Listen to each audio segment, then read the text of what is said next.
more money, more problems. And you don't get to $500 million, $500 million multimedia empire without making a few friends. I mean enemies. I mean court cases. So today, of course, you probably could have guessed, we're talking about the many court cases that have been brought up against comics legend Todd McFarlane over the last several decades. I just read this book, The World Versus Todd McFarlane by Daniel Best, and I tore through it. I read this thing in like 2.5 days. It would have been one day if it got here earlier when it arrived in the mail, but This story is just endlessly fascinating to me, honey. What do you think about it? Well, tell me about the story. I haven't read it. Okay, so I told you briefly before about like some of the court cases McFarlane's been involved in, and they're all covered to some degree or another in this book by Best, where there was the court case with Tony Twist, the hockey player, who sued him for like defamation of character and, you know, preventing him from being able to get endorsements because there was a mafia boss in the Spawn comics and cartoons with the same name, Tony Twist. There's the most prominent one in my eyes, and the one that they still teach in law school today. This is now like a textbook court case for appropriation of intellectual property and creation of derivative characters. So that's very fascinating. That's Neil Gaiman versus Todd McFarlane. Their arguments about Angela, medieval Spawn, and the character of Miracleman that we'll get into. Right. And we've talked to people about these cases at Comic-Con. Yeah, people have opinions about these sorts of things. Let's start with like the basic thing that they're arguing about, especially in the Neil Gaiman versus McFarlane case, which is, like you said, like I've said, it's essentially lines on paper. They're arguing about who gets to use what characters in comic books. And also, you know, they're also arguing about money. They're not going to go to court unless there's an argument about who's going to profit off of things like toys and trading cards. And even, it was the 90s, so Pogs. Pogs was part of this court case too. Right. And I wonder if also some of it is, like, I owned a copyright, and when I registered for it, the attorney said, you know, this copyright's not good if you can't afford to enforce it. So I think that they were also trying to flex their muscles to show that you can't take their rights. You can't take this, and they wanted to see who was going to come out on top. Right, and that was definitely a thing between, you know, this comes up in the book, and their statements, I think, back this up. Both Gaiman and McFarlane are fairly stubborn people. So I'm sure McFarlane at the time, like, he had made millions of dollars, tens of millions, if not hundreds of millions of dollars, because he got to the point where before Neil tried to sue him, or successfully sued him, he had bought the Mark McGwire and Sammy Sosa home run baseballs for millions of dollars. So that very fact that he was willing to spend millions of dollars on baseballs kind of triggered Mr. Gaiman. You know, it made him say, like, why is he unable to pay me what I think he owes me for the use of these characters in things like toys and trading cards, but he has millions of dollars to spend on baseballs. Right. So, but Todd's point of view on that was like the baseballs were a business investment. There's actually, he has a different LLC, a different company just for those balls, just for the sports memorabilia, because he thought of it as a business opportunity. Like, it would get him in the door to have meetings with like the NHL, NFL, MLB to make the toys for them to get those licenses. So I think that's totally plausible. I mean, what's your opinion on this? Well, I mean, it's worked. He's made lots of figurines of baseball players and different things. So I can see the way that he would think about that as an investment. But I can see how Gaiman would then get even more angry and say, well, an investment in a good relationship with me, a fantastic comic book writer, would be very beneficial since you're in the comic book business. Yeah. So I can see where each person's rationale makes the other person more and more angry, willing to throw more and more money at this. Yeah, well, I mean, they're both like pretty big dogs in terms of comics, but, you know, in the bankruptcy proceedings were really interesting because once, you know, Todd got a judgment against him for the Tony Twist case initially, which was going to be $25 million.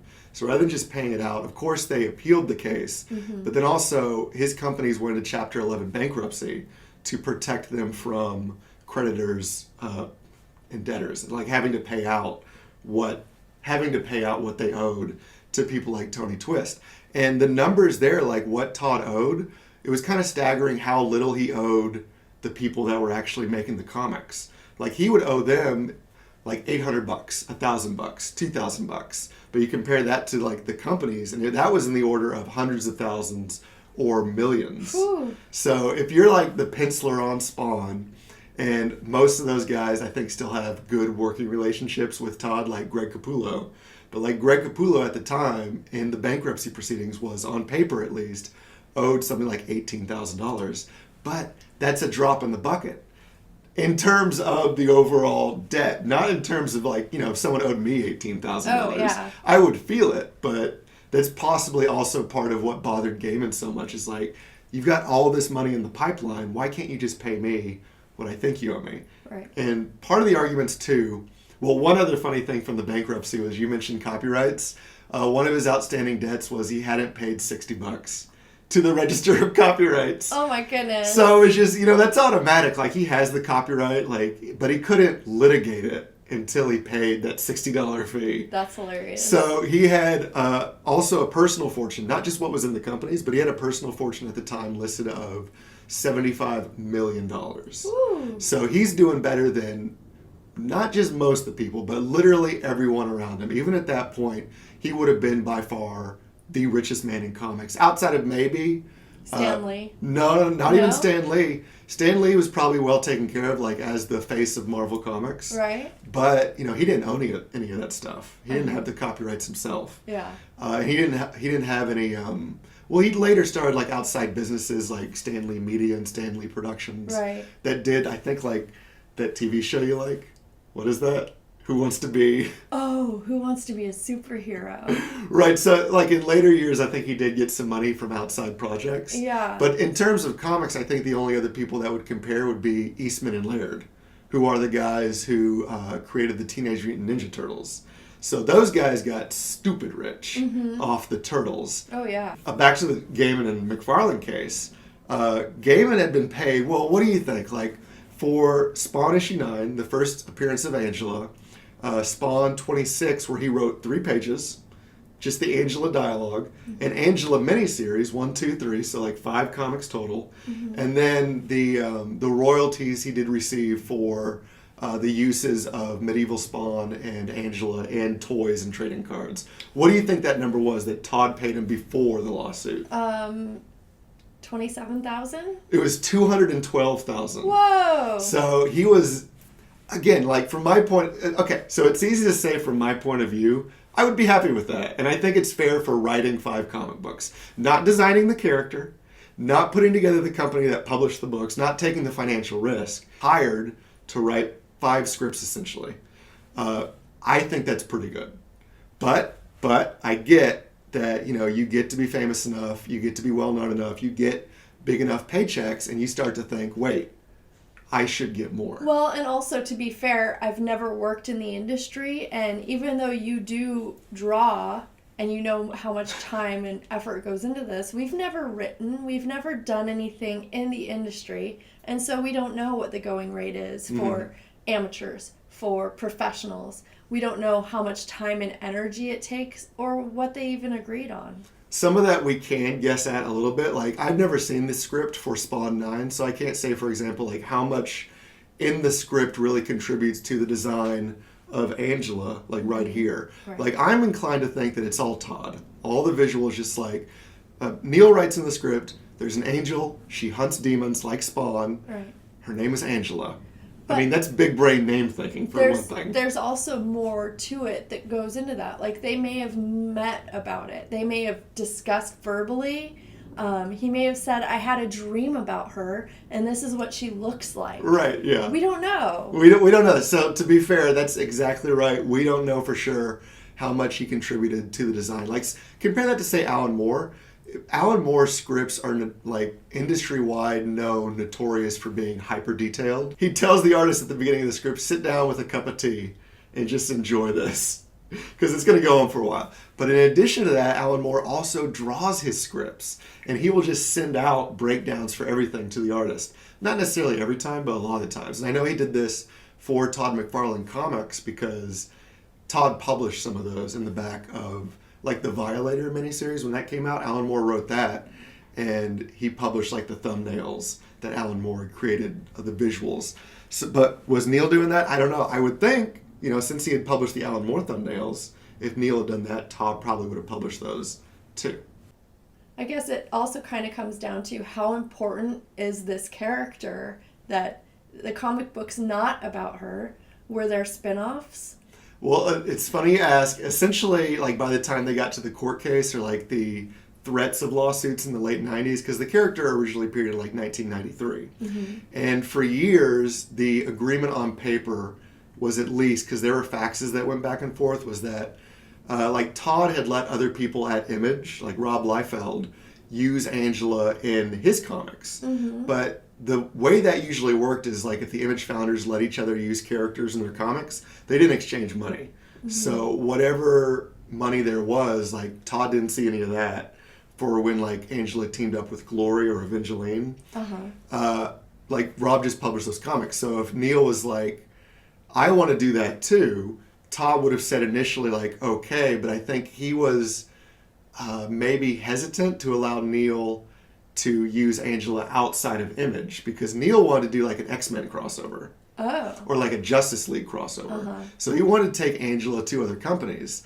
And, that's like, it's the same, but it's different. So from Todd's point of view, like in Todd's shoes, it's like working with the enemy. Right. So he didn't necessarily want to do it, but at least at one point in 1997, he agreed, yeah, you can do it. But by the time they got to the lawsuit, Todd just kills Angela off in the comic. Like, he just gets rid of her, which is a weird thing because she's an angel, right? So you think she just becomes a double angel. Right. I don't know what the rules are. So he kind of was trying to show that he didn't find value in her? Is that it? Or that he didn't necessarily need this character. And he did other versions of angel characters. But then by the time they got to the second lawsuit in like 2012, the judge was still going to decide then, like, oh, well, this other angel, Tiffany, is derivative of Angela. Okay. So that's going to belong to Neil too. And like this other version of Spawn of the Dark Ages, is derivative of medieval Spawn. Mm-hmm. So we're going to give that to Neil as well. So Todd's just probably pulling out his hair at that point. Just like,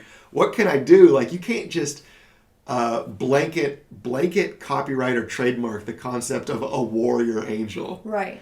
And, going back to the design thing, like if Neil had just wanted to do a warrior angel character that like teamed up with the Justice League or X-Men, those companies would have been happy to have him just invent another one. Call her Brittany this time. Right. So they didn't necessarily need Angela for any of that. I don't get why they argued so much about I know, it's just crazy. Especially because like I grew up watching She-Ra, and I feel like there were a few different angel characters in She-Ra with like their big wings, and I even had one where you push the button and her wings like open and shut. Oh, is that Zora? Zora the sorceress? I don't recall what her name was. She could turn into a bird, I think. Maybe. Okay. But like that is kind of the same line as what they're fighting over. Yeah, but all of that being said, there's another one that's even funnier that I want to touch on. I want to talk about the Miracleman case. Okay. So this one to me is even more ridiculous. So, honey, do you know the history of this character, Miracleman? No, I mean, you told me about it today, so now I know, but I had never even heard of Miracleman. Right. He's essentially, the superhero archetype. He's a version of Superman. Mm-hmm. We can kind of like, let's go through the history briefly. Miracleman is the Americanized version of Marvel Man because they couldn't call him Marvel Man in America. The British character was Marvel Man originally, but that was still just essentially a ripoff, we'll say, of Captain Marvel. He had the same thing where it's a little kid who says a magic word and becomes a powerful hero. Now, where Captain Marvel says Shazam, Miracleman, Marvel Man would say Komota, which is atomic backwards, kinda. There's a K. Okay. But that even, like Captain Marvel went out of business, Fawcett Company went out of business in America because DC sued them, National Publication sued them for being a ripoff of Superman. So Miracleman is a name change of a ripoff of a ripoff of a ripoff. Wow. And they're still fighting over that. And the fight here was... Still? Well, no, they sorted this out. They eventually did a swap where it was like Neil got Angela and Miracleman and Todd got all the versions of Spawn. You get them for weekends and these holidays, and we get them during the school year. They could have just done that. Like, the simplest thing I think would have been to just say, okay, do whatever you want with the character. I'll do whatever I want with the character, and we'll see what sells better, buddy. Yeah. But the Miracleman fight was basically because, okay, so I mentioned the Pogs earlier, so that becomes relevant again. One of the only pieces of Spawn merchandise early on in the early 90s that was not just Image or Todd produced was a series of Pogs featuring Spawn, Spogs. I remember these. Yeah, I do too. I've got them. I've even got the slammer you had to mail away for. No way! So, the Pogs were produced by a company called Eclipse, which also, coincidentally, made the Miracleman comics. Mm-hmm. So, or published the American version. So when that company went out of business because of, terrible business practices, mm-hmm. Todd just bought up at auction all the assets that remained for $25,000, which again, $25,000, a drop in the bucket for all these business transactions, mm-hmm. but like a year's worth of salary maybe for certain artists. So that's just kind of crazy to compare the numbers. Like the people actually doing the work make next to nothing. Yeah. Versus like when a company goes bankrupt, like what do we spend on the film for the comics that are no longer being published? So Todd thought that he had the copyright and the trademark on this character mistakenly. Because on which character? The Miracleman. Because okay. Alan Moore, Neil Gaiman, Mark Buckingham, Alan Davis, all the artists and writers had never divorced themselves from their interest in the character. So it didn't matter who was publishing it. Like they still had the copyright from when they did it in Britain, despite the fact that it's like a ripoff. So it was just like this extended argument. Like Todd made a Miracleman statue. He like put him in one or two comics, just to say I can. And this is kind of why copyright was created, right? It was to protect your interests that are overseas, essentially. Like to keep people from making something in England and then some guy in New York deciding, hey, I'm going to make that here and make all the money off of it here. Yeah, that is a huge part of it for sure. But we got to wrap this up. So I'll just say with the final comment, like, again, why couldn't they just shake hands and say, you do what you want to do, I'll do what I want to do? Well, the answer to 99 out of 100 questions, right? It was money. A cool $250,000, almost $250,000, was a nice paycheck, but it wasn't enough. So they ended up spending millions more to figure out who would get to make even more. Wow. Yeah. Well, until next time, honey, what can everyone do? To your corners, guys. Yeah. Be sure to like and subscribe to our channel here, and let us know why you like it in the comments below. All right, and we'll see you next time, artists. Until next time, keep drawing.